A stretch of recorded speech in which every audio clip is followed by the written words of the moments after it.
What's up? What's going on? It's Happy Monday. Monday evening once again. It's Monday. Do not adjust your smartphones, whatever device you're listening to, looking at us on right now, or listening to us from. This is the vibes. Uh, Mark and Nick J are out tonight. So me and Cuzzo is going to try to do them some justice, fill in for them. It's been a while, so I might fuck up some words. I know I ain't been on the screen for in a while.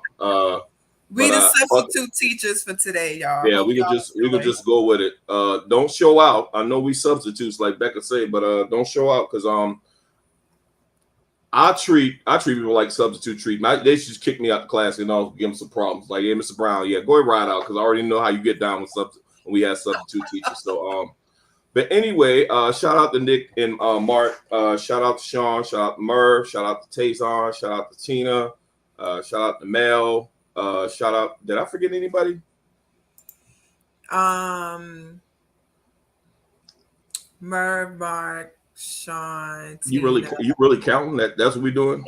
Nick J, Mel, Jesus and his disciples. Oh my God. Robbie, Bonnie, Ricky, and Mike.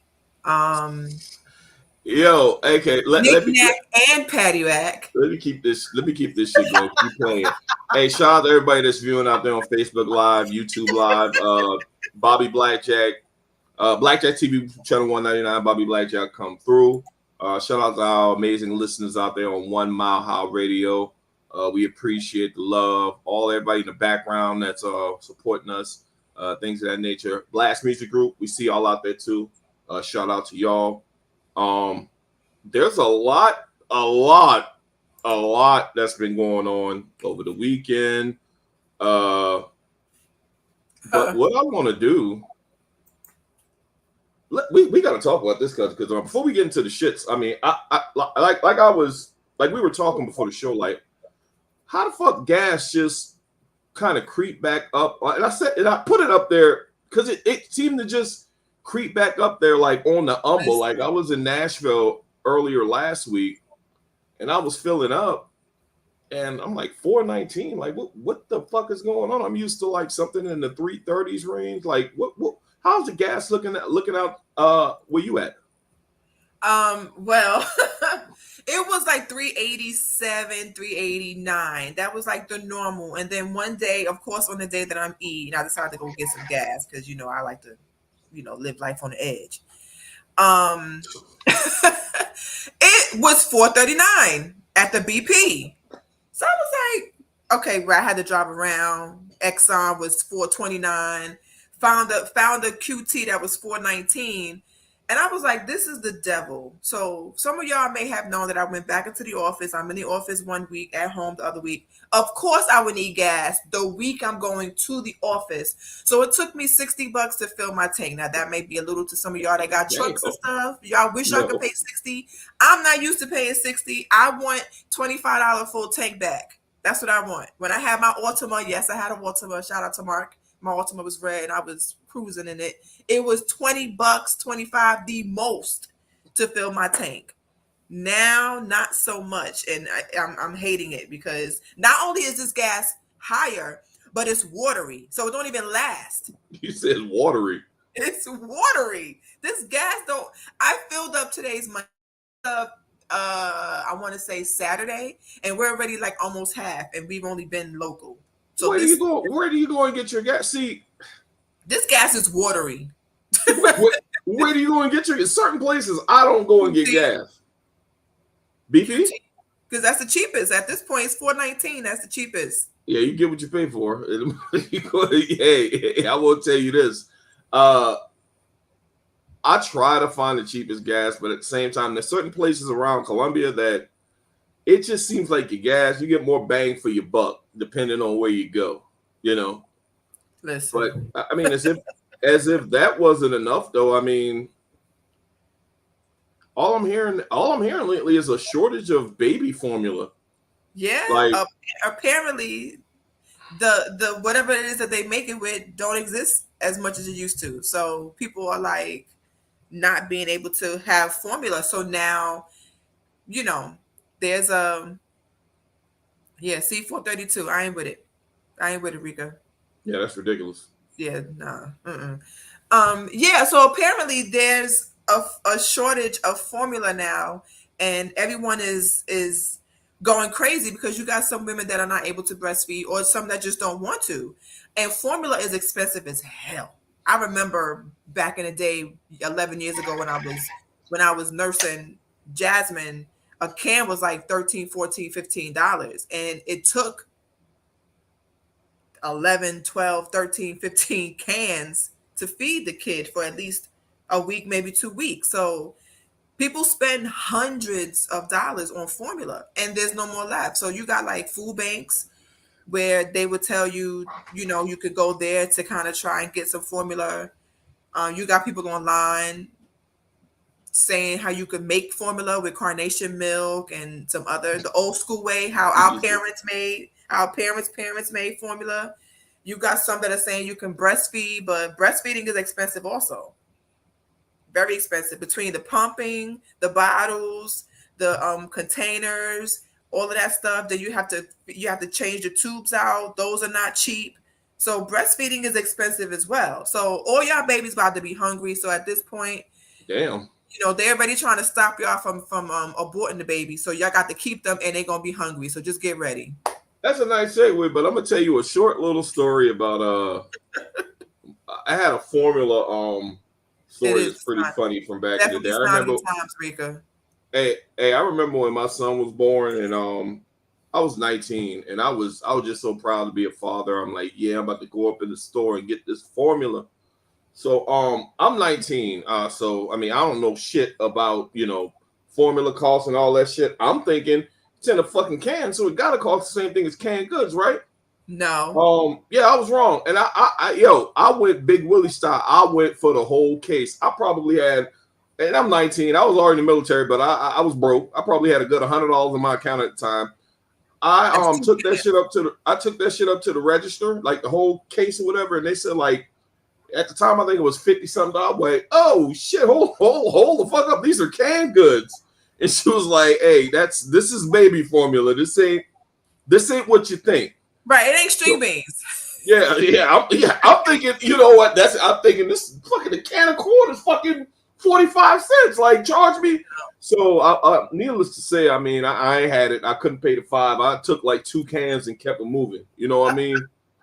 I mean, that's all I could do at that point. But that's when I got my lesson on fucking baby formula because I thought them shits was the same amount as canned goods back when I was, you know, 19 years old. So, I mean, yeah. And the thing about formula is, just like we were saying, some babies are getting really sick. So, you know, you couldn't pay the $5. Just couldn't pay the $5. Rika. Yeah, I couldn't pay the $5, Rika.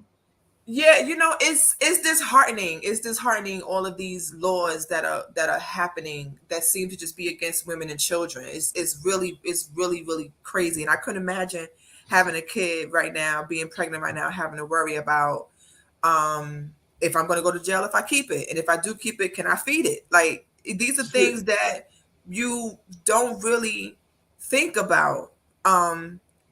Formula shortage, like it just seems like ever since the panorama came that there's a shortage on everything, and we've been in a pandemic since '88. How come these companies ain't getting together yet? We have been in a pandemic for 3 years almost. We are approaching the 3rd year. At this point, companies should have been able to found a workaround trying to get things to the peoples. But you know the funny thing is, even Amazon taking 3 days. 3 days, Amazon. 3 days. Three whole days. They're still getting me my shit too. They're still getting me my shit too. But right. I will. But hey, look on the. I know we 3 years in, but back I think this time last year, I think we was in PA last year, right? We had the little family. Hey, we had a good time up there. Yeah. So what I try to do, I try to focus on because this panorama seems like it's never ending, but so that makes it 1 year Funk Ed Jr. Rest in peace. Say again. That makes it about 1 year Funk Ed Jr. So rest in peace. Yep. So let's perfect segue to what we're talking. We're gonna do our damnness to not get too political tonight. We don't want to go that route. Shout out to the homie Tazon. We see you out there. But let's talk about. I do see who I'm on screen with. Talk about not getting political. Yeah, but Becca mentioned earlier, about formula shortage, and she said, yeah, you're gonna need that formula because apparently you're gonna have to keep your fucking kid regardless of the situation. Now, here's the and I don't want to get too deep into this because not Moose Country, but Canada, Jamal, Canada, Moose Country. Yes, you can. Oh, so that is a life hack. Real quick, I'm sorry to interrupt. If you go to Amazon and change your country to Canada, you will be able to find formula on Amazon and still get it delivered to you in the U.S. That is a life hack. Damn, that's what's up. I saw that online. That's what's up. Okay, Jamal, shout out to Jamal. Yeah, we need to go ahead and put that on the page. Put the information out there to the masses for people that need that formula. Because I'm pretty sure there's people with formula that's already jacked up the price and put it on the Facebook put it on the Facebook marketplace. Yo, I got that Infamil. I got that real. Can, at this point, $500. Listen, we about to stop X this damn formula, about to buy it in bulk and resell it. Because we about to stop X the formula. They're about to have formula on StockX and shit. So it's gonna go through an authentication process. Here's where I'm at as far as abortion rights. Me personally, I just don't understand why there's typically a bunch of men deciding the fate of what women are going to do with their bodies.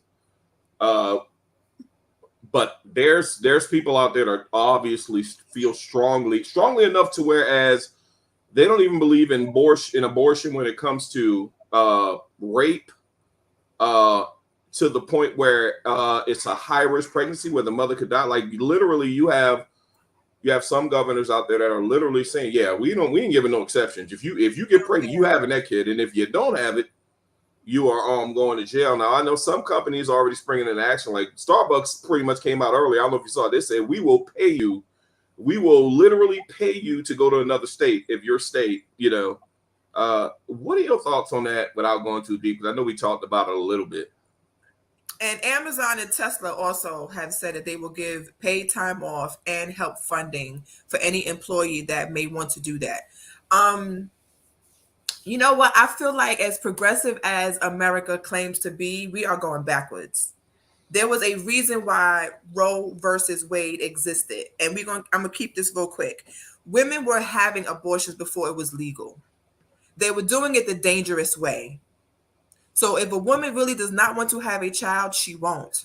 And she will do whatever it is to make sure she does not have that child. As painful and as graphic as it is, the wire hanger way. Okay? So women were dying from having abortions when it was illegal. So they made it legal so that women wouldn't die if they decided to not be able to have their children. You have all kinds of reasons why. Rape, incest, molestation, ectopic pregnancy, where the woman gets pregnant in her fallopian tubes, where she can literally die. There is no option. That particular type of birth has to be aborted. And if she doesn't, she will die. They're not even counting that. So it now becomes a health issue. I think that having, and Whoopi Goldberg said it the best, making the decision to have an abortion is not an easy thing for a woman. So please don't take it lightly. And I'm not talking about the trifling chicks that use it as birth control. I'm talking about the real women that make a decision to say, I can't have this child, and they have made it logically and emotionally. There are many reasons why a woman may not want to have a child at that point. But it is not an easy thing, an easy decision to make. So when she has made that decision, it is very possible that her health could be affected. And I feel like there's an agenda. I'm going to say it. And I'm usually not the conspiracy theorist type, but I do think that this is an agenda. I think that they are doing this for a reason. That's a whole nother pod. We can dedicate 2 hours to that on another pod. But I think it's trifling as fuck. I'm gonna just be real clear. I think it's trifling as fuck. It is not an easy thing. That's how you really feel, cousin. Yeah, it is not an easy thing to do that for women and for some men. You have some men that feel strongly about this too. You have some men that's like, let the woman make the decision, and I will support my lady or whoever in whatever decision that she makes. And you also have some that say, Well, look, women told us if we ain't got no money, we shouldn't be dating them. So then if we ain't got no money, they shouldn't be having our babies. Sorry, but that's the decision you got to make. So you have a lot of people who feel very differently about this particular subject. I think it sucks for my child when she gets older, if these laws are still in effect or they become in effect, that she's going to be really faced with hard decisions. And it will do one thing, though. I will say this. This may be the wrong way to get people to do this, but it will guarantee that you will be careful who you sleep with. Because if nothing else could come from that, a baby could. And if you don't want that child, then you're gonna have to think, should I sleep with this person? Yay or nay? Because you really think people will think, hey, yo, if I do get pregnant, I'm gonna have you. to keep it. So if he got ugly features, like if he looked like Kodak Black, that's your child, ma'am. If she got diabetes and her mama arms look this big, and all her women people got gout, your kid gonna have gout, sir. So all jokes aside, this will definitely make some people think about casual sex and just being all loosey with the stuff. That's it. Well, to put a little lightness to it, but it's a real serious thing, and I think it's trifling. Yeah, more to come on that one, because this is one that I really think it has a real strong possibility of getting overturned, especially when how, if I think midterms turn out how they're going to turn out, but anyhow, we done got that shit out the way. Let's talk about let's go here. Snoop's Drink Champ interview. I think you said you saw it in depth. I saw a clip, pretty good clip, and it was of course centered around Death Row Records and the beef that the East Coast, West Coast had that led to the deaths of Tupac and Biggie. You listened to most of the interview, so I'm gonna let you touch on it before we deep dive. I'm a big fan of Snoop. I just like Snoop. I just like his attitude as he's gotten further in his career. Listen, he's untouchable. Nobody gonna really mess with Snoop. They don't care. It don't really matter what he say. He could say hickory dickory dock, and they can be like, yeah, Snoop. Like, it don't matter what he say, right? But one thing I like in particular is when Nori was asking him questions, he was giving his honest, adult, I've been through some shit answers. And I don't care what you like about my answers. This is the answers that I'm going to give you. Hate it or love it. And I like that about Snoop, because he definitely has become more of a peaceful, kumbaya type of guy as he's gotten older. And you can kind of see his evolution into how he's been thinking about the music business now that he has Death Row in his possession. He's trying to undo a lot of the things that happened in the past, not only for his sanity, for his peace, but also to kind of school the young rappers who don't freaking listen, but whatever, to kind of school them on how to come up in this game successfully. We do know the gang affiliations that Snoop has. He's still untouchable and he's still respected in the music business and in the streets. Same thing with Nipsey. Nipsey, I'm sorry. So I think that the respect that he has now for other artists and for the music business is very evident when he speaks about Death Row and just the past and his relationships with people and everything. From the clip that I saw, Becca, he was though, Rika. He was ready for the smoke with Big Un. He was. And on the clip that I saw, I thought it was really dope that even at that age, and we're talking upwards of 30 years ago, in some cases, Snoop said that he didn't have no beef back then. He said that he grew up on New York rap, and it was all about the competitive spirit as far as music and things of that nature. Like if the East Coast would come out with a record or a song or whatever, he would try to work with those same producers to try to match that same energy and things of that nature. So even back then, Snoop was kind of evolved, and I think if you saw the I'm pretty sure you've seen the Tupac biopic, whereas Snoop really wasn't feeling the fact that Tupac wasn't really feeling the fact that Snoop wasn't all in on that beef.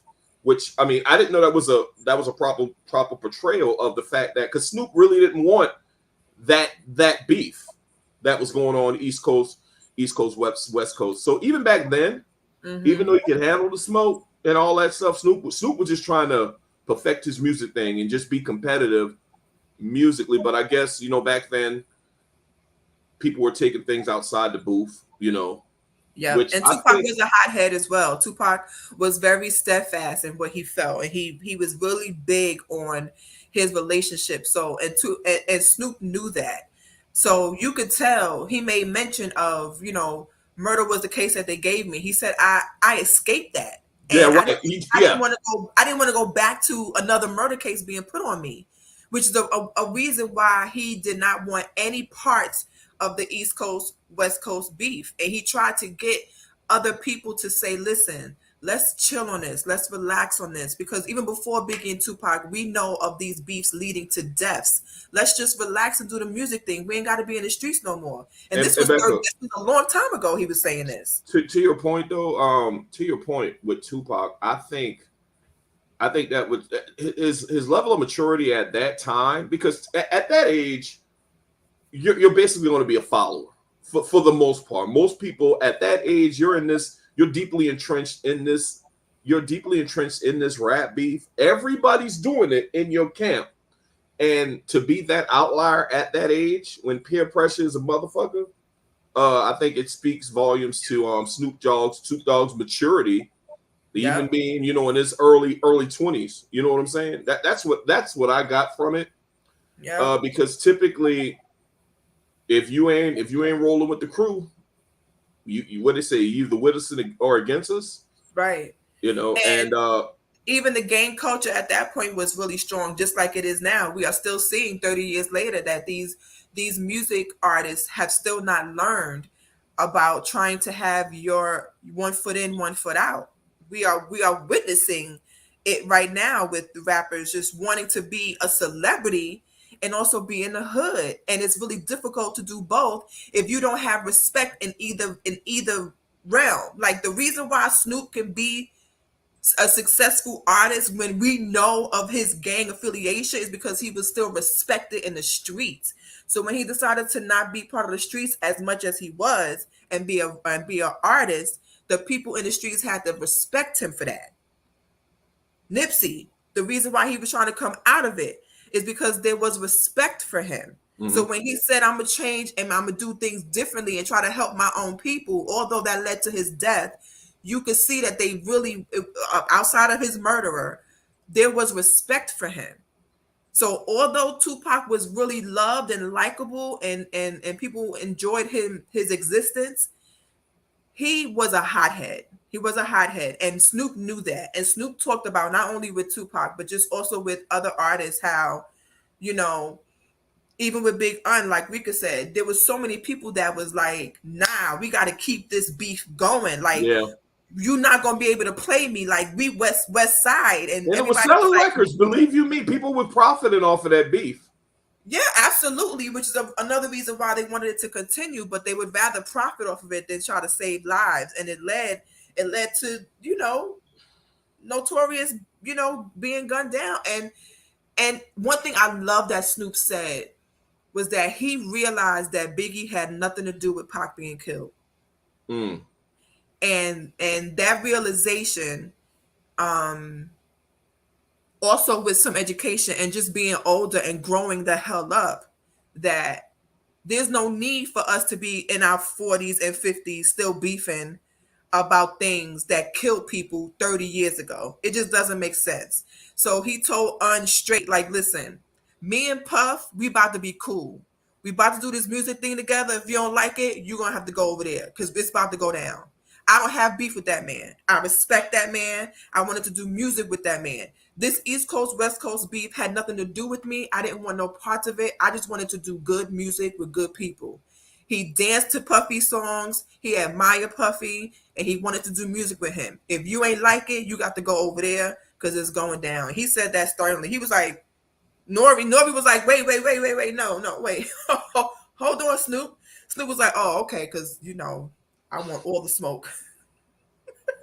Yeah, but I gotta check it out in its entirety because the clip that I saw, and I just saw it by happenstance. I mean, I was taking a break today while I was working. Matter of fact, I can credit Sharika for she posted it in the group, and I took the time out to watch it.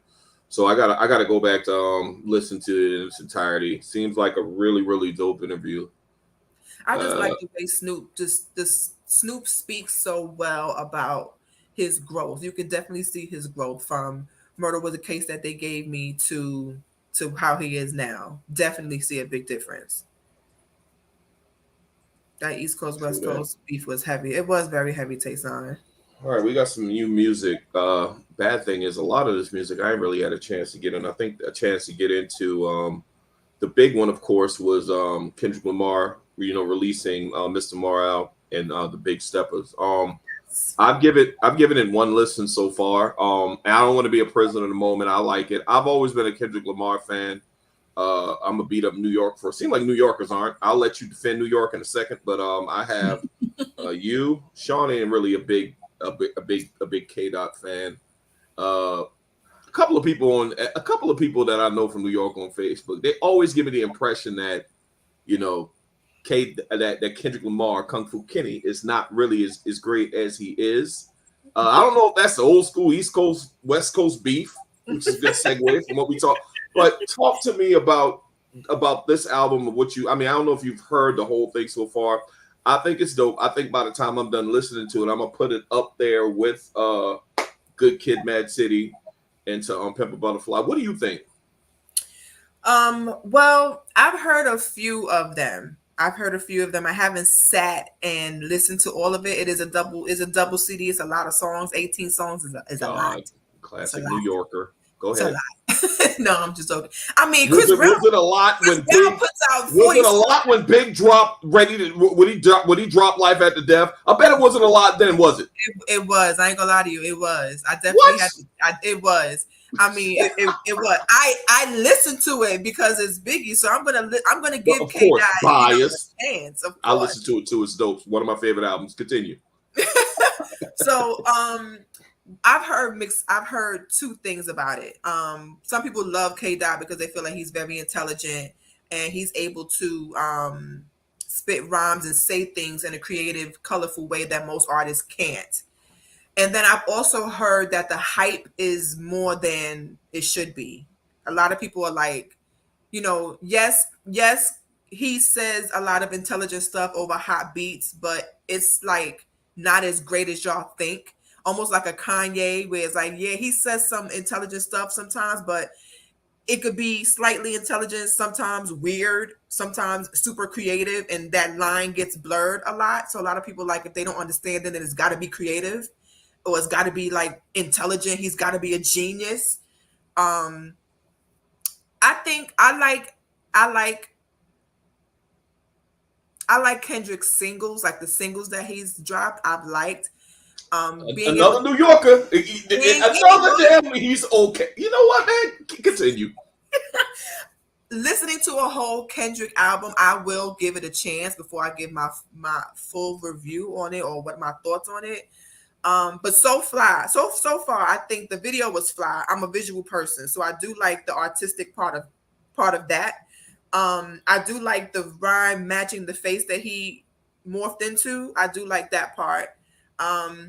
I think this is more of a thinking type of album, not necessarily a play in the club type of album. I think this is something you play when you probably puffing or drinking in the house with your homeboys, or you just in a mood and you want to mood music.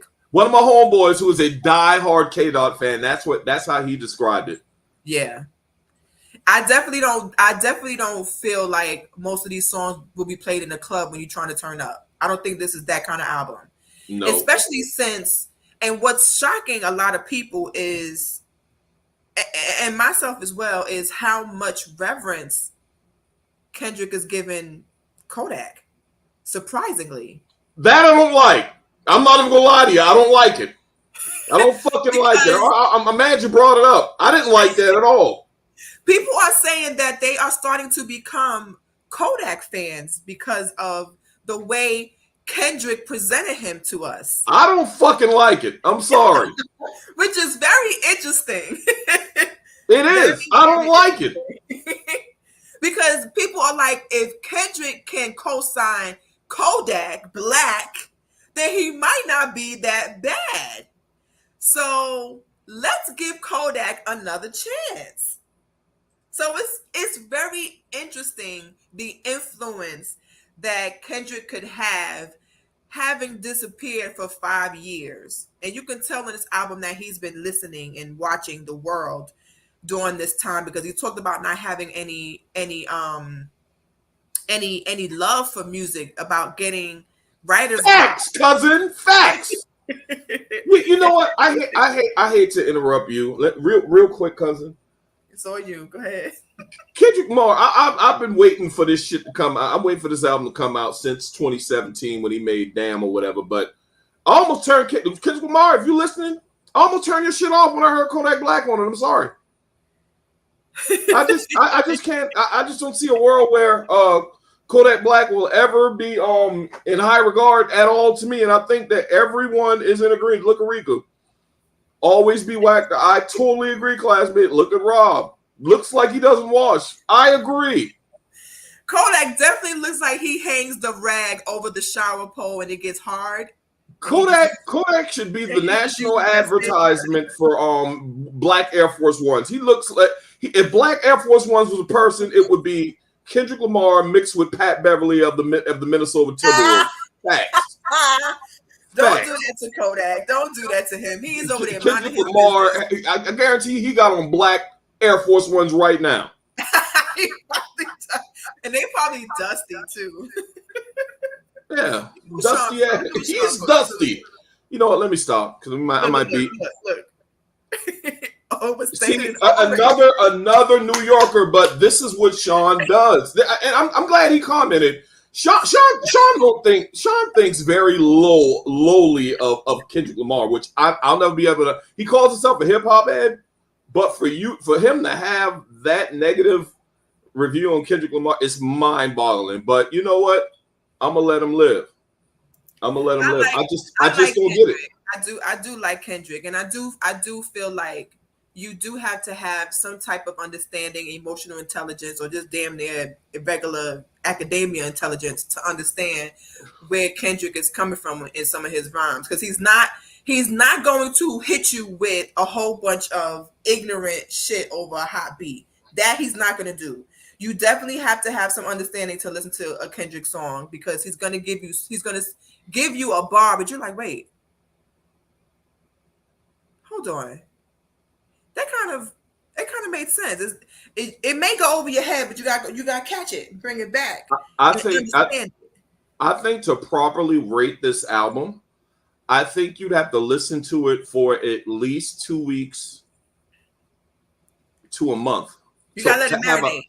To have an open and honest review on it. You gotta let it marinate. Yeah, but and the thing is, what I don't understand about the smoke that Sean got for that guy. I could just see to me, K Dot, and he's gonna hate me for this. To me, K Dot and Nas got a whole lot of similarities as far as the depth in their thinking, as far as rhyming and stuff like that. Sean ain't gonna penalize Nas when people don't know what the fuck it is he's saying, but that happens from time to time. You switch like a pussy little bitch.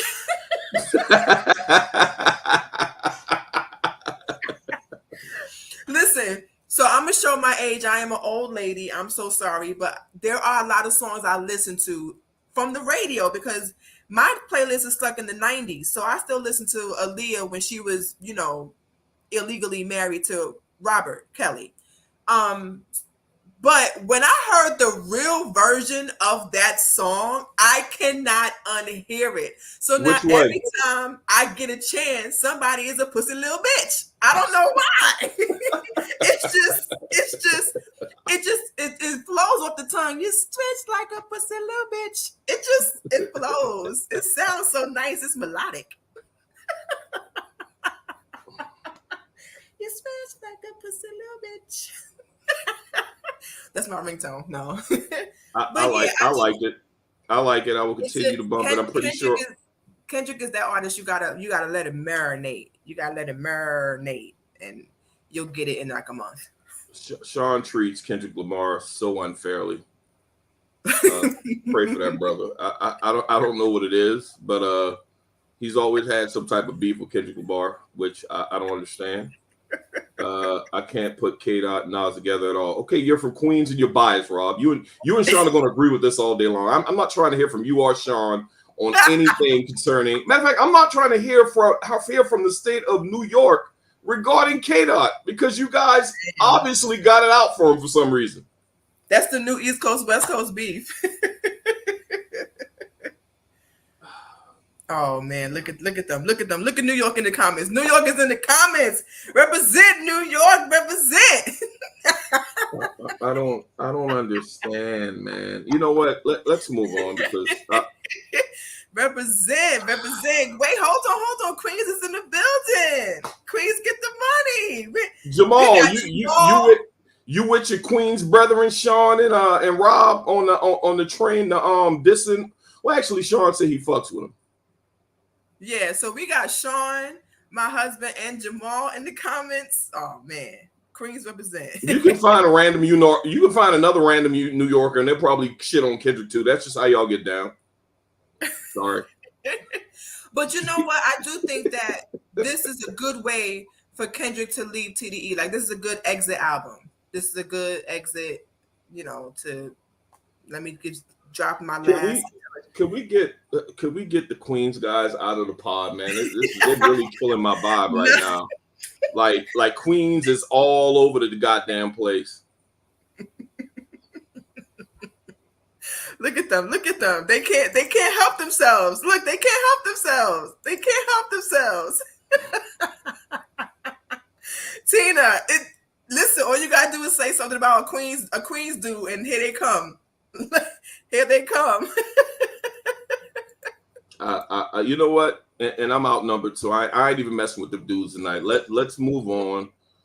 And it's going to be a little somber from here because we about to go in and we're going to talk about some serious shit. Y'all know Merv, I guess Merv has me as a certified buzzkill type dude of the pod, but we're going to talk about this shit because people need to hear.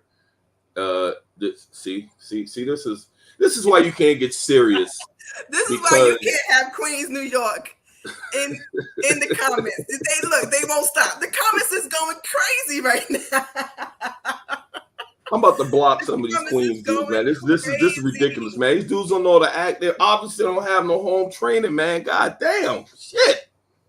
Calm down, man. Shit. Listen, you can't. You lucky it ain't Brooklyn in the comments. Brooklyn, we go hard. Look at this. I don't have time for this. I don't have time for none of this, man. I love it. Look at this. The coolest, the illest, the flyest. But you know what though? Shout out to my homies from Queens, man. Let's do that. Shout out to Queens. Look at this. They won't stop. Look at Sean. Corona. You know what? Let's move on because I don't have time for this, man. This is not part of the. I need to get the producer to anyhow. Spread love. We had some no way, Rika said it's a source of water. Yes, you don't know that. Hey, them cats do not know how to act, man. I'm trying to tell you. Booyaka shot. What are you thanking me for? I don't. No, thank you. No, thank you. How about that? You're not welcome. Wait, my stomach hurt. Okay, check this out. On some real stuff, man. We're gonna get into the meat and potatoes of why we came here this evening. Oh my goodness. Thank y'all for that laugh. That was funny. So there's a lot of stuff going on in this country. My God, today. This weekend, I know there were 2 mass shootings in which Yes, there was. probably, I'm pretty sure this is America, so I'm pretty sure there were more in the country that were probably underreported. But let's first talk about the do you have the fly? Yeah, let's talk about the which one was it? I'm sorry, I'm just laughing at Creams because. So, a man charged with murder in a deadly California church shooting. This one happened on yesterday. It was politically motivated, and it's just a shame that these cowards will go out here and find these soft targets. Because I mean, when people at work, when people at church, people are trying to fellowship, and these cowards, these terrorists, will pick out these soft targets, go in and start killing people. That's just one incident, but the one I want to touch heavy on, for obvious reasons, is the Buffalo domestic terrorist incident. Now I'm not going to call it a mass shooting. I mean, that's what it was, but let's call things what it is. This is a domestic terrorist incident directly aimed at Black folks. I'm not going to even say people of color. This was aimed at Black folks. I'm not gonna. I vaguely remember dude's name, but I'm not gonna give him no airplay on this pod tonight. But this terrorist, this racist terrorist, targeted a supermarket where Black people shop at, and he indiscriminately started shooting black folks. And by the time the dust settled, I think he killed about 10 people. And I believe this supermarket is across from the university. From the university out there. A friend of mine actually went to that school. Right. So 10 people died. Apparently he had a manifesto. He had the N-word on the barrel of the gun in which he killed these people. I mean, it was no mistake about it, even though the word lone wolf, and that's typically what gets thrown around when there's a angry white male terrorist that wants to indiscriminately kill other ethnic groups. This is the picture that they're painted as far as lone wolf, or they had mental health issues. He was a troubled young man. What his family is blaming it on back, and I told you I was gonna hold this for his family is blaming it on COVID and the isolation and the paranoia from catching COVID. So there always seems to be an excuse when things like these happen, when these terrorists, kill with impunity. I am. Yeah, that's what it is. And here's what I will tell you: like, it kind of takes you back to think, am I safe in my everyday activity as a Black man, as a Black person in this country? It's starting to feel like no. Well, I mean, and see, that's the thing. I mean, we go out there and try to live our lives. Like, going to a grocery store and shopping shouldn't be something that's hazardous. But the way this political climate is all ramped up and everything like that, and right, it is Mother Emanuel all over again. And lo and behold, this domestic terrorist, he was apprehended unharmed after killing 10 people. Not a scratch on him. He was apprehended. And apparently he's going, like, he got a lot to say. He doesn't feel sorry. He pleaded not guilty, and that typically means that he has a reason as to why he did this.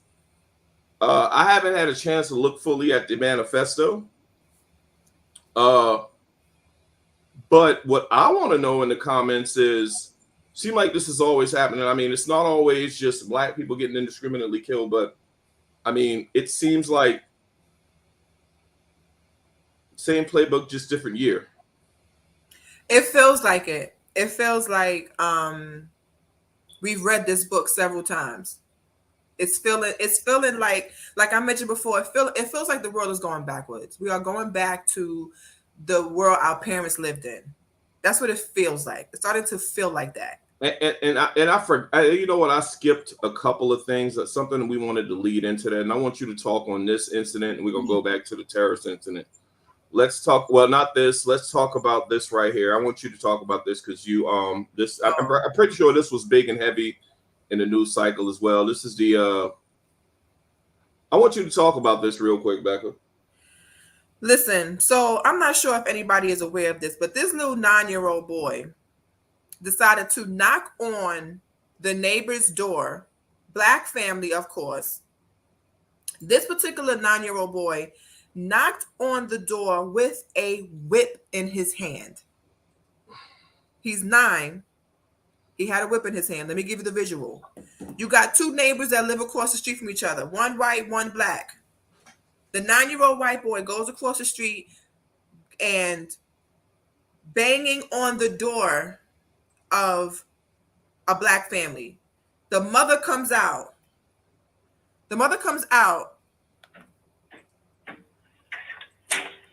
Listen to this.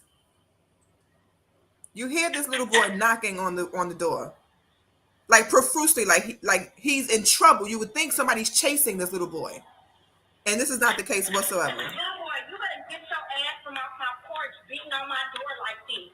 I will call the police. You need to leave. Don't you ever beat on my goddamn door like that. Go. Okay.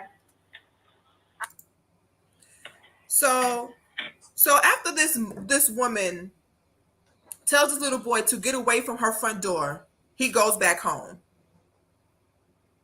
Tells the father. The mother and her husband come out and they go to the neighbor's house and knocks on the neighbor's door and say, hey, your son just came to, very civilly, came to the door, knocking really loud with a whip in his hand. So of course, you know, the son's father's like, no, that never happened. Do you have evidence of that? Do you have proof of that? And they're like, yes, we have this on video. We have your son knocking on our door with the whip on video. The father gets so upset that he comes back out with a gun and he's waving the gun. So much to the point where the father, the husband is backing up away from him. Like, yo, man, put the gun away. Like, you don't even need this. You see the wife who's recording at this point trying to get her husband away from him because he could shoot. He's walking out of his door showing his gun. And the father is oblivious to this. The father sees nothing wrong. Now, this 9-year-old could have been charged. But if this happened in Texas, the only reason they couldn't charge him was because he was 9. If he was 10, it would have been a different story. But listen to this. Son never touched your car. We have video that he touched your car. the neighbor does across the street. You got video? Come over there. Not really. We have it on video. All right, get off my property. Seriously, get off my property. Well, that's it. Because you ain't coming over here talking nicely. You're accusing my son. I'm showing you the video. We're showing you the video. You ain't showing me the video of me scratching your car. Get off my plan. That's my vine. Get off my plan. Baby, get off the vine. No, that's my grapevine. All right, Okay, thank you. You owe me a plant. So the guy is telling him, get off my plants. You owe me a plant. You owe, because he's stepping on plants, supposedly. He's not. If you look at the video, he's actually on cement. But he's telling him to get away from me. I don't understand how a 9-year-old in 2022 will have a whip. So much to the point where he would take the whip, leave the house, go to another neighbor's house, he's literally banging on the door with this whip. And from my understanding, they have a daughter. So maybe the kid was going over there for the daughter. But nonetheless, the father seems to have no issue with what the son did. But Texas had an issue with it. And now is charging that father with felony because of what his son did. And I want to say the charge is battery, something like that. I got to look up the full name of it. And I'm gonna flat out tell you why his father has no issue with it, because he taught him. Like, the kid's 9 years old, for Christ's sakes. That family has done that family generations. They've passed down that racism and hate down effectively from generation to generation, where you have another young potential domestic terrorist, 9 years old, you knocking at black folks' door with a whip in hand, demanding that the kid come out the house. All of that is taught, and that's where we're at. I mean, in some cases, it didn't pass down through all families or whatever, but I mean, it's still being taught. It is still being taught, and this is why you have some of these states that are fighting so hard to keep facts and truths through critical race theories out of these schools, because it would deal a crushing blow to the white supremacy movement that has stood the test of time. It's just that simple. And they say, well, we don't want our kids to feel, guilty or feel any types of guilt for some of the things that their ancestors has done. But wouldn't we want to teach them so we don't repeat those mistakes from our past? And the answer to that is no. Simply because you have a segment of the population out there that really thinks that they're being replaced. They honestly feel like that, and they feel like that it's because politicians are pushing out that narrative in order to get votes. And that's part of the agenda. The bottom line with abortion. That's part of the agenda. That's part of the agenda that I was talking about with abortion. But anyway, absolutely, yeah. But I'm just, from my perspective, it's like Rob said, he's in defensive mode at all time, and I think it's to the point now where we gotta kind of be as black people. I think you're just fooling, like, because that could have been any. This guy drove like 3 hours. This guy drove 2 hours to, but he's not from that area. This guy drove to Buffalo, and hey, there's a bunch of black people. Let me go ahead and kill them. So we have to get out of this thinking that, that happened in Buffalo. There's probably people that live in your neighborhood. If you live in a mixed neighborhood, it's probably got the ideology. I'll tell you what it's done for me. I mean, it makes me get more serious about going back and make sure that my concealed carry is certified. When I did have my concealed carry, I mean, I really didn't carry it that much, but I mean, in 2022, I'm questioning whether that's necessary as a black man in America, like to carry it, to have it on me at all times. Isn't that crazy? Just in case something, and some people will say I'm being an alarmist or sensationalizing the event, but this isn't the first time, and it most certainly won't be the last. Absolutely not. And to think about it, like, what happens if that little boy, what if because they have the couple has a 9-year-old, right? What if their little girl came to the door and just said, oh, mommy, whatever, that's, a neighbor. So maybe the mother would have had no issue with the little girl opening the door for the neighbor, and he whipped the little girl. Or if when the father went over across the street to say, your son, because on the way out of the front porch, the little boy scratched their car on his way back home. So what if when the father went to say, hey, not only did your son knock on my door with a whip, but he also scratched my car on the way back to the house? What if that father just came out and shot that man? He would have been in his right, because he probably would have got off. He would have got off because that man was on my property, knocking on my door, talking to me aggressively. I felt threatened and shot him for my safety. And it would have been another situation as to why did this happen? And we would have to go back to, it started when your son knocked on my door. That's why the wife was like, come on, babe, let's just go. Because sometimes you really do got to preserve life. And it's like, it sucks that in wanting to preserve your life and make sure you make it to the next day, you got to eat crow. And this type of crow, this type of from a 9-year-old. A 9-year-old. I fight kids. Imagine a 9-year-old. A 9-year-old. If a 9-year-old comes to my door, a 9-year-old Caucasian comes to my door with a whip. He's no longer a 9-year-old kid. He is an enemy combatant, and I will treat him as such. It's just that simple. You can call me what you want, but that's how I feel about the whole situation. And I don't know. It seems like the more things change, the more things stay the same. Because back right after slavery, Woodrow Wilson did a screening of a film, a quiet film. I guess one of those films back in the day called Birth of a Nation. And it pretty much demonized black men in particular as rapists, murderers that were out looking to, rape white women and kill white people and things of that nature. So the demonization of black people have been going on, since the birth of this country. And it goes on today because, unarmed black people get shot. The first thing that happens, okay. And I think that there's actually a person that's like, yeah, they black. They got to have some weed somewhere. So let's find that and just throw that in there.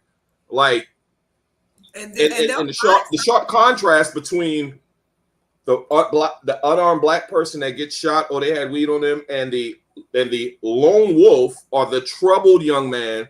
They just don't call it what it is and call them racist domestic terrorists. They just don't do that. But it's too easy to demonize a black person just for having, I don't know, weed is kind of like catch all, I guess. Like if they got weed on them, they're like they deserve to die, which is crazy to me. You see these things in these Facebook feeds where they're talking about an unarmed black person getting killed, and somebody like, well, they had weed on them. Like, Jesus Christ! Imagine if our criminal justice system was like that. That means I can go out right now and be driving down the street, and I get a ticket. Like I asked the officer why he stopped me. Most people will say, well, you shouldn't have questioned that officer. He had every right to kill you. That seemed like that's where we're at. There's always a reason why a black person died.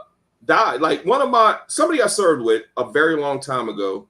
I don't really fuck with him like that. It's been that long ago. He made it into a conspiracy theory. Like the government hired this dude to raise a ruckus or whatever. And that's what happens.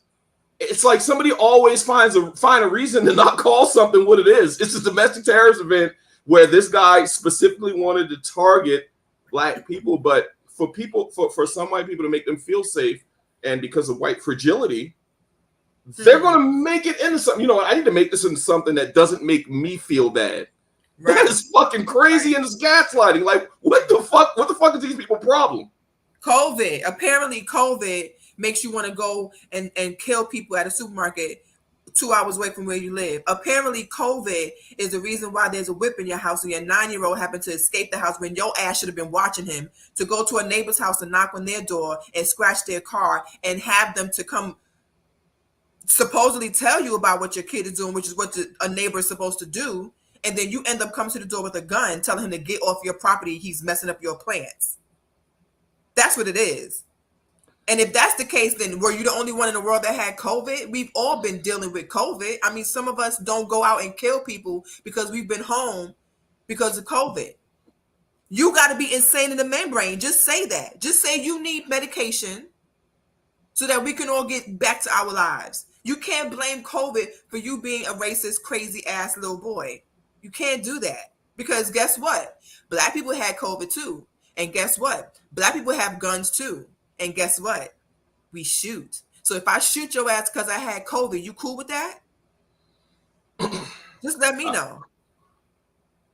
I'm just trying to figure out a way ahead for black people in general. And the only thing I can say is that we have to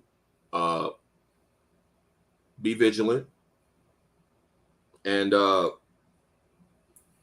in some cases you have to kind of have that mind state that you could be hunted at any moment, because that's what I mean at this point. It's just being hunted. That's how I feel.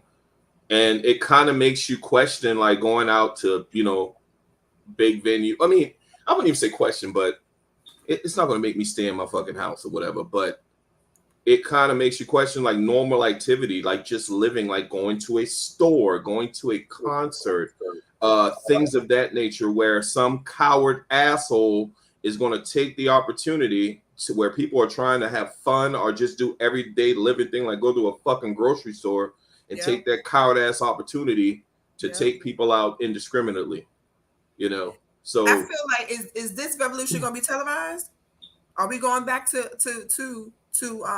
having dogs sick on us and having? I mean, all I need to go out right now and go to Walmart and see white entrance only. Like that's next. Is that next? Or how far back are we going? Because, damn, it's so crazy that we have only heard of these stories from our elders about having to go out and being afraid and being scared and having to just, be nice so that way you can make it home and all of this stuff. And we've only heard these stories. Like we're supposed to have progressed from that. We didn't have to deal with colored water fountains and dogs being sick on us and having to party in a basement because we shouldn't have been doing it out in public. We didn't have to deal with that, but now it feels like we are. Now it's like when I go to the local Walmart or out to dinner, you really got to watch your back and be like, I hope someone who got crazy because of COVID don't walk up in here and decide to shoot me while I'm trying to enjoy my steak dinner. I hope that somebody isn't here while I'm trying to get my pack of water or my groceries. Like it's crazy. And I have a child. So what world is she about to walk into? And these cowards are going to continue to go after small targets. I mean after soft targets. That's pretty much their MO. That's crazy. And, that's crazy. All it tells me is that we really need to get serious about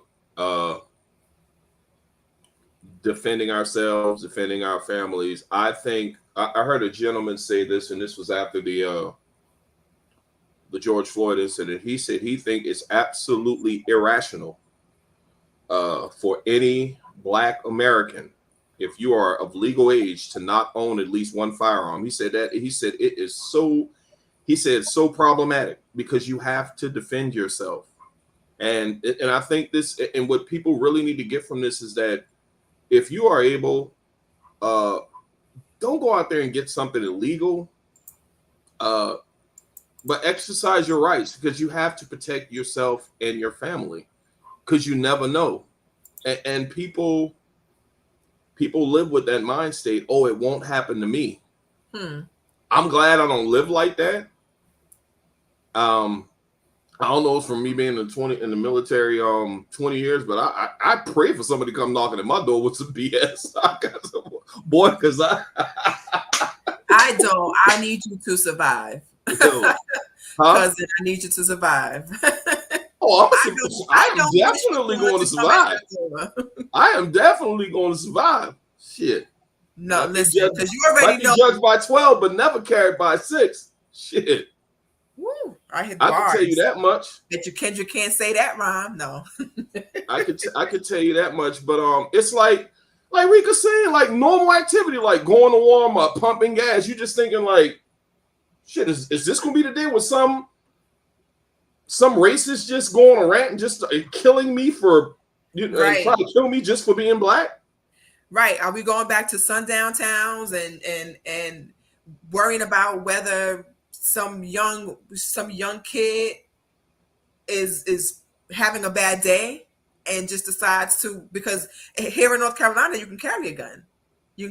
So what if it's like those kids that we seen in them prom pics where they just got rifles just out of nowhere and they decided to just go, they had a bad day at school, or their parents finally told them they can't do something, and they go berserk at Food Lion while I'm in there trying to get some bread.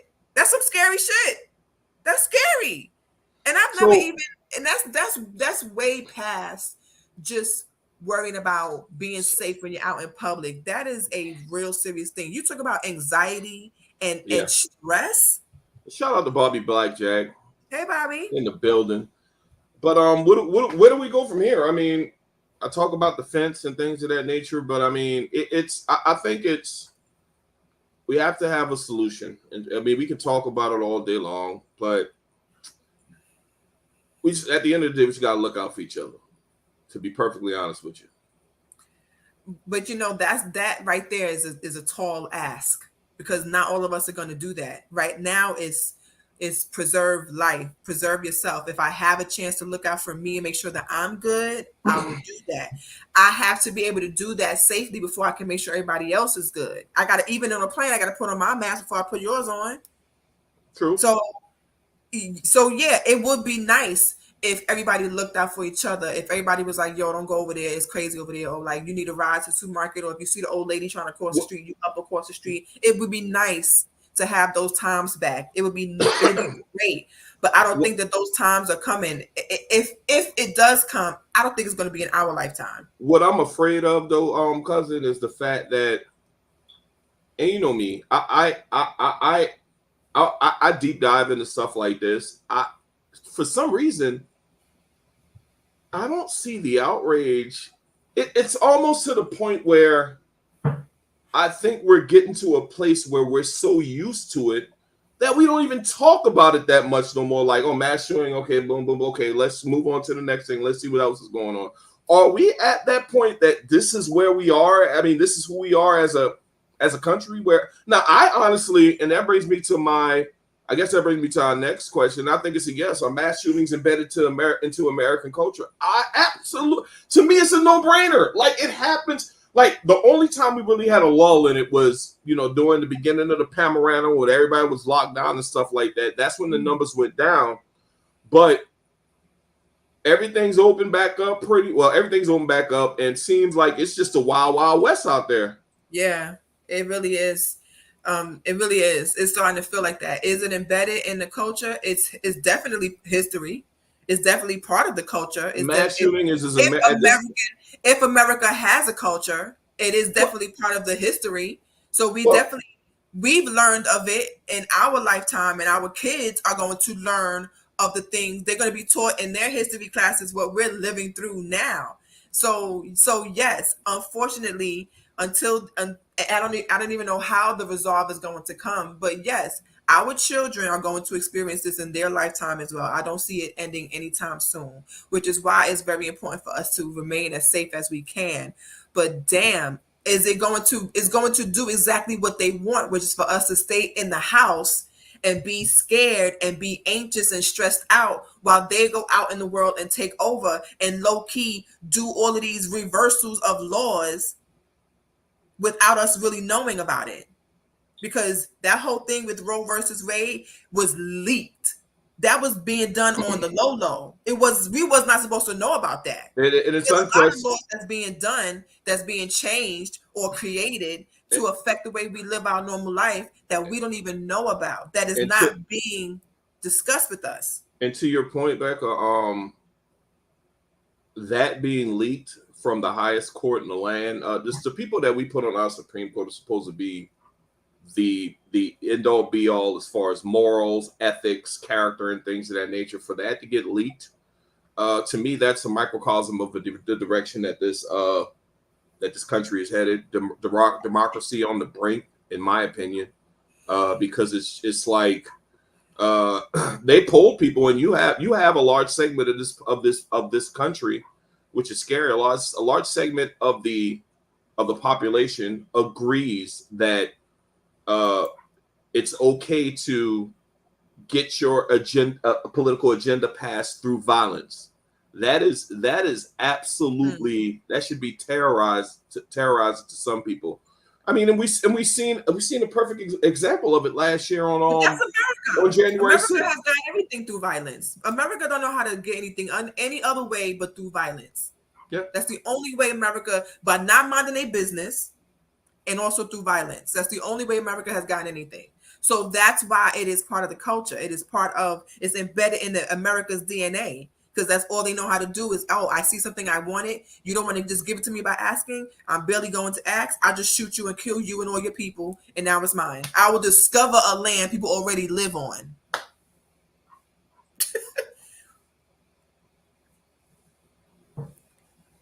If these states have open carry, why don't folks shoot back at them? Because they probably don't want to end up in a damn shootout in the middle of the street on a regular afternoon because your kid knocked on my door. I was minding my business, and here come your kid with a damn whip at my door. Now I got the bus shots. I was inside watching Lifetime movies. Now there's a shootout on the block because you wasn't watching your kid as it left his house with the whip. I just wanted to get some bread. I didn't want to be in Food Lion and Walmart busting shots into the air because your crazy ass came out the house because you psycho because of COVID. I just needed some bread. I was just trying to make a sandwich. Like, people could easily shoot back if they want to, but then that means there'll be shootouts all over the place. You know what? I want to talk about something based on this comment that Sharika just made, and I literally know people who are making a migration away from America. Would you ever consider? Would it ever get that bad to you, cousin? Where you would consider leaving this country? Yeah. Yeah, the only reason I am where I am right now is because of my mom. Because if it was up to my husband, we would have been left to go somewhere, anywhere. And I'm starting to feel that same thing. Like, I'm not gonna live here forever. I don't know where else I would move to, but yeah, for the remaining years of my life, I need to be someplace else. I don't know where that someplace else is. I hope it's not heaven. I want to live, but I do need to be. I need greener grass. I need blue water. I need sunny days. I need tropics. I need maybe an island or maybe someplace else in the 50 states. You need to not get shot while just living, by trying to just live. I'll tell you this. I don't want to get too deep or whatever, but I served 20 years. Served this country for 20 years in the military. At this point, I'm proud what that service got me. I was able to take care of my family. I was able to put my son through college. Some of the things that I got out of it, but that flag it just means something a whole lot different than it did when I was in the military.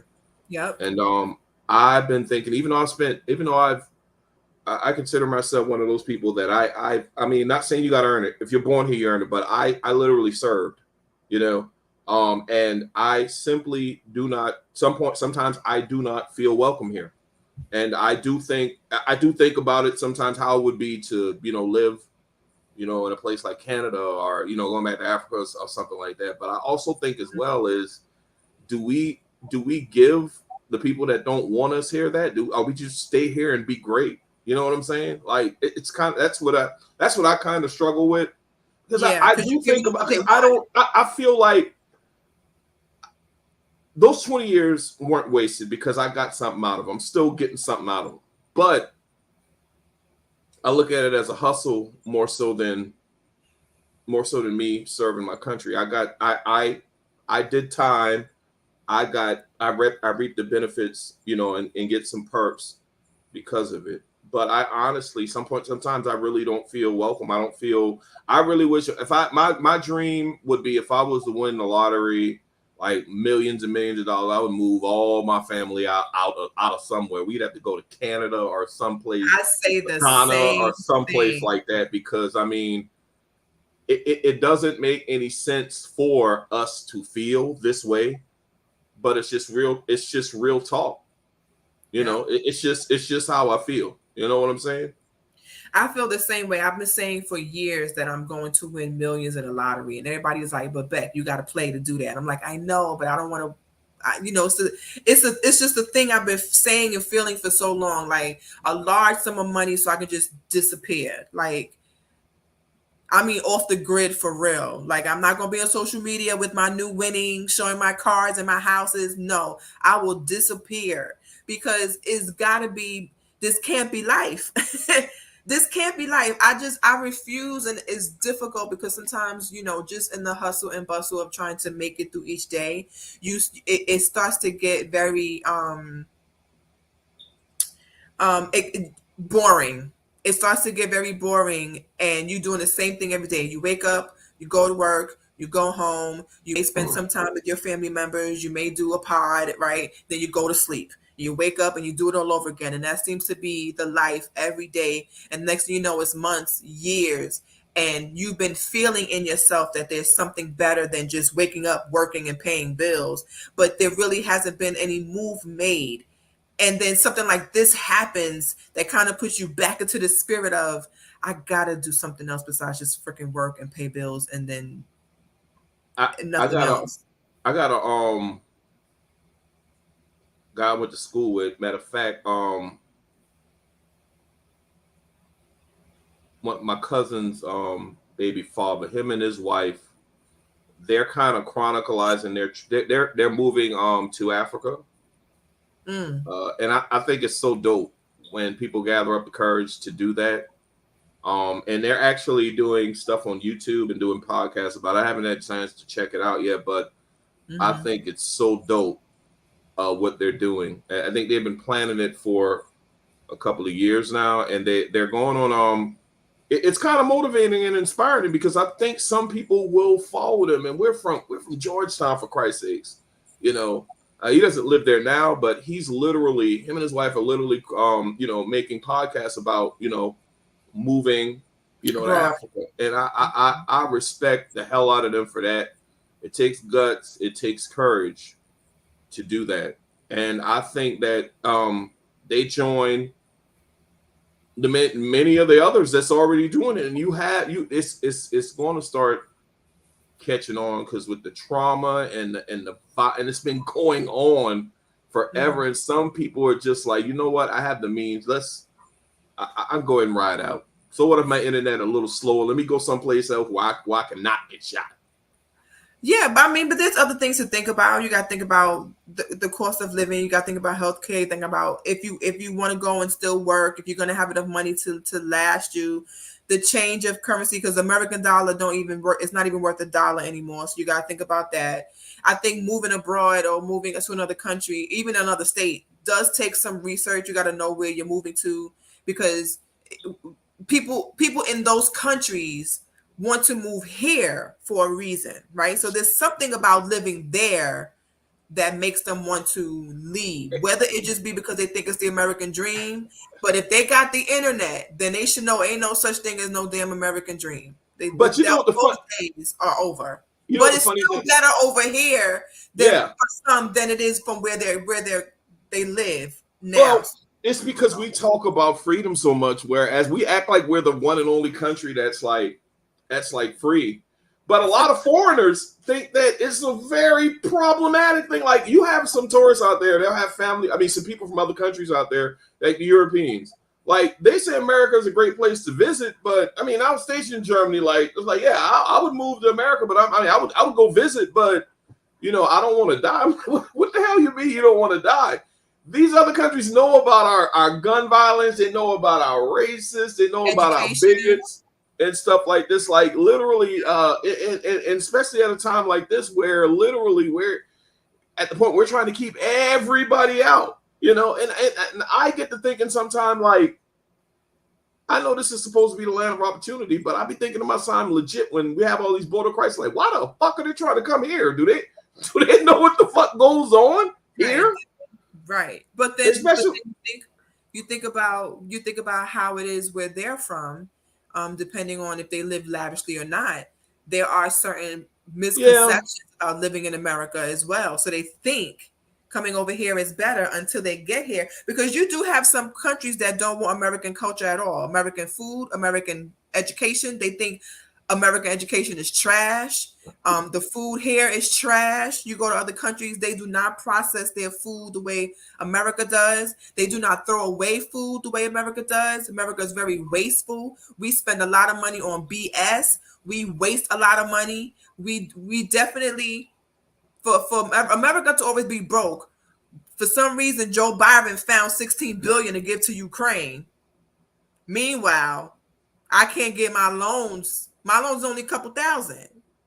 What we doing here? But you gave them $16 billion, and then you had to ask for more. It's like, sir, what are you doing? You know what, Becca? It's funny what you say about student loans and stuff like that. And you got people out there that ain't got no student loan or whatever, right? And like, they'll be like, I don't think it's right that people are getting like, what the fuck do you care? Like, I really like the student loan thing and the minimum wage thing. Like, you have people, and the funny thing is that it's funny how we get to a point as Black people where we're the people that's trying to oppress people, that's looking down on people. I think it's absolutely insane for somebody to say, well, they got student loans, I think they should have to pay their shit back. Nobody's asking you to pay their student loan. They're just gonna, forgive the loan. Like, what? Why do you have an issue with that? Like, how does that affect you who don't have the loan? I really don't. And as far as the minimum wage, we want to pay people a living wage, $15 per hour. You have people out there that are saying, well, if they get their pay raised, if they raise the minimum wage, they need to raise my pay. That's what's fucked up about this fucked up class system that we have in this country, where if you get a little bit up there, you don't want to bring people up. You want to be like, you know what? I like being up here. I like being able to look down. So I want them to continue to get paid that little $7.25 an hour, so I can look down on them and go into restaurants and just treat them like total shit when I'm ordering my food. What the fuck is wrong with us as a society? I mean, if you take that understanding, then I can understand homeboy wanting to go to the supermarket and start shooting up the place shit. Sometimes when I look at the bills I gotta pay, I want to go somewhere and shoot some shit up too. It's only me, my husband, and an 11-year-old. And for us to be able to get the food that we need for a week is an easy $300. Easy. And it's like, yes, I can understand life, and the way that life is becoming right now can really put you in a mental jail. It is very stressful when everything is going up, but your income is not. That can really put you in a mental state that's detrimental to everybody around you. It can make you upset. It could make you anxious. It could stress you out. And then crime come from? That is where crime comes from. So on one instance, this is why they can say homeboy was just over there shooting up the supermarket because he ain't right in the head, because that is a real thing. But he's not the only one that's not right in the head. And although some of us that are trying to get through life don't think that the resolve is shooting people, some of us are still trying to get through life and trying to find a way, some other way. And I just don't understand why. And just like you mentioned about there not being any uproar, there's no, and maybe this is not a way to help it, but there's no marching in the streets. Where's Black Lives Matter, right? Even though I think that organization that's another pod. There's really nobody out here. Like, I don't want to hear, what's that rapper name? My Son. I don't want to hear this nigga on Instagram talk about we need a better, like, all right, sir. Okay. I don't want to hear the other chick, these little Instagram activists. I don't want to hear none of them talk about, this got to change. This got to be better. Like, all of y'all are doing a lot of talking. Forget all that. We really need to figure out a way how to survive on some real shit. Like, not look good on Instagram, not be on a podium in front of a court building with 100 people in front of you saying, hell no, we won't go. We really need change. Well, that's the issue though, because a lot of people just do shit to be seen. I mean, right, like, no. What's her name? Tamika Mallory. Like, please, girl, sit down. We don't need you right now. We need real fucking change. Real change. And I don't know how we're gonna get that. I don't know how to even start that. I don't want my child coming up in a world that's gonna be so much of a struggle for her. There's so much infighting though. That's the biggest issue, is that even we have adopted some of the ideals of the oppressor as far as trying to keep each other down. Like, I think it's absolutely insane when you say, well, this person don't deserve $15 per hour. So you're saying, I mean, by you saying that, to me, that's saying that they don't deserve a nice place to live. They don't deserve food and water, because if you're paying somebody $7.50, if you're okay with somebody making $7.25 an hour, because that's, for all of you high mighty people That's still the federal minimum wage, and it's been the federal minimum wage since 2009. If you're okay with people getting paid that, you're just a fucked up individual. I'm sorry, I'm just saying it like that, because you can't.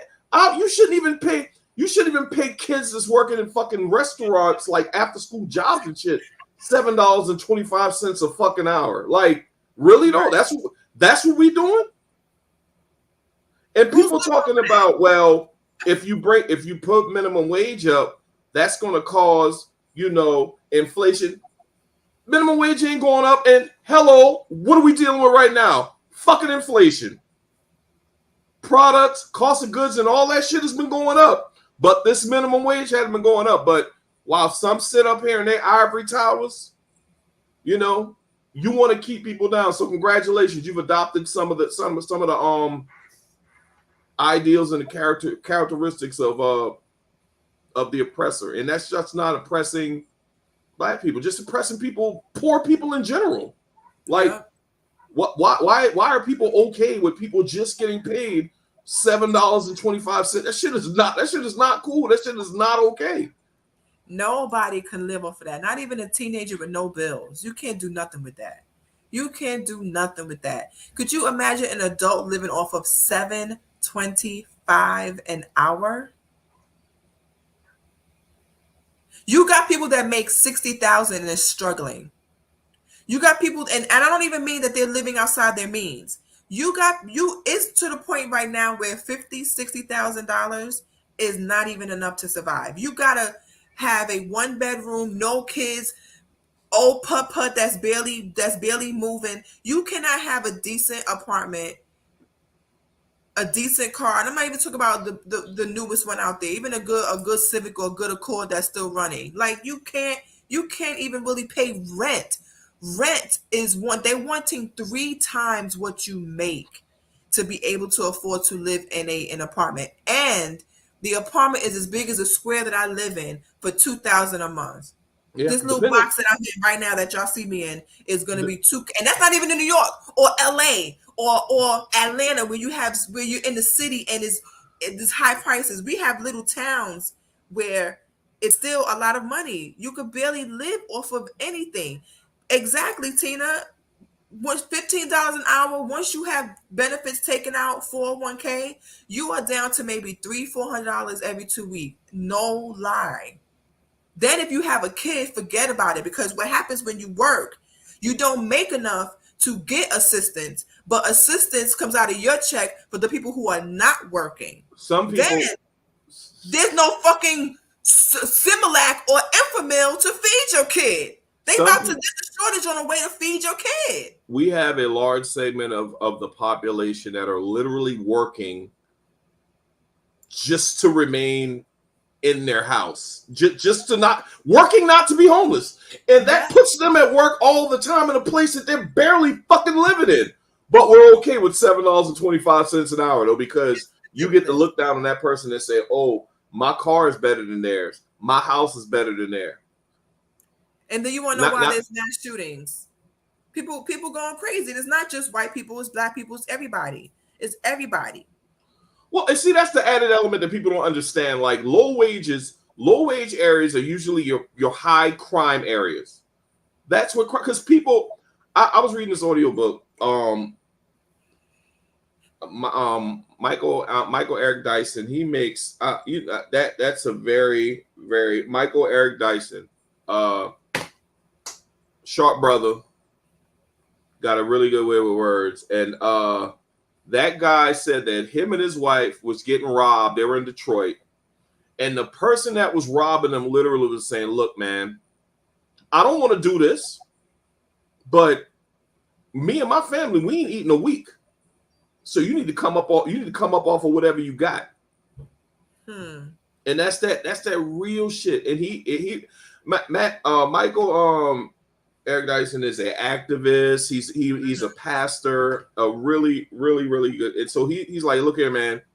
So I'm gonna reach in my pocket. I'm gonna give you a card from my church, and they will help. If you let me and my wife go, these people will help you out in this situation." And he's like, "Look here, man. I am so sorry. Thank you. I didn't know what else to do." So all you high and mighty people that want people to stay at the bottom, just don't be shocked when one of them just reach out and try to stick you for your paper. In my Biggie Smalls voice. Baby. So I mean, it is what it is. But we, you know me, I talk about this shit all night. But it's time to put a nice bow on this thing. Cuzzo, you got any final thoughts?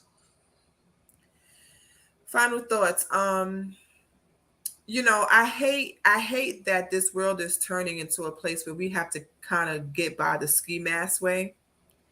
I don't like it because my child is going to end up having to live and survive in this world. And I don't know what kind of world she's going to end up living in. You know, I still want her, she's 11. I want her to be a kid. I want her to enjoy being 11. I don't want her to have to worry about how to survive and making sure she don't get shot. You're making sure she goes to school and doesn't say the wrong thing because maybe some kid at her school whose parents are a Trump supporter sends a message or email to the school that my child and says something that's offensive to them. Like it's really, really difficult. And I don't know how a change is going to come, but it does make this world seem really scary. And we have to figure out a way to either survive in it or get out of it. And this is America's everywhere, right? So even if we move to another state or anywhere, we still have to deal with this because we are Black. That's not something that we can take off. That's something that you're going to always see. When you see me, you'll see me as a Black woman before you know anything else about me, and that's going to determine how you treat me. And I hope that you will accept that in the reverse. So when I see you and I see you as a white woman or a white man, I hope that you're okay with the way it makes me treat you. Real talk. Damn. Well put. I don't know. I don't have all the answers. All I can say is protect yourselves and your families the best way you know how. Be abreast of what's going on. Situational awareness is something that we used to always echo in the military. Just be mindful of where you are. And unfortunately, that's how a lot of us already live as Black people. Like Rob said, and the thing is, people think that people just be bullshitting, but I feel, Rob, because I go places, I'm going to look for an exit first and foremost. And I'm gonna go into a spot where I can kind of take up a defensive posture in the event something does go down. And a lot of people will say, well, that's a crazy way to think. Like that's some of our reality. That at this point, that's where we are with it when we go out in the public in these United States of America. So govern yourselves accordingly. Stop looking down on folks. And just live to the best of your abilities, live righteous, and take care of you and yours. And if you got a little bit more time after that, look out for your fellow man as well. But there you go. Shout out to everybody looking at us. Everybody that's viewing us on Facebook Live, YouTube Live, Blackjack TV channel 199, all of our listeners out there on One Mile High Radio. We appreciate the love that you guys have giving us week in, week out. Shout out to the squad. Shout out to Sean. Shout out to Merv. Shout out to Tazon. Shout out to Tina B. Shout out to Mark. Shout out to Nick J. Shout out to Mel. Shout out to the entire Guys podcast crew. And tomorrow, the Merv and Tajon show will be right back at y'all. And on Wednesday, of course, we're bringing you something as well. But this is me and Becca on behalf of Mark and Nick J. Y'all have a wonderful evening, and we will see y'all when we see y'all. Salute. Peace, y'all.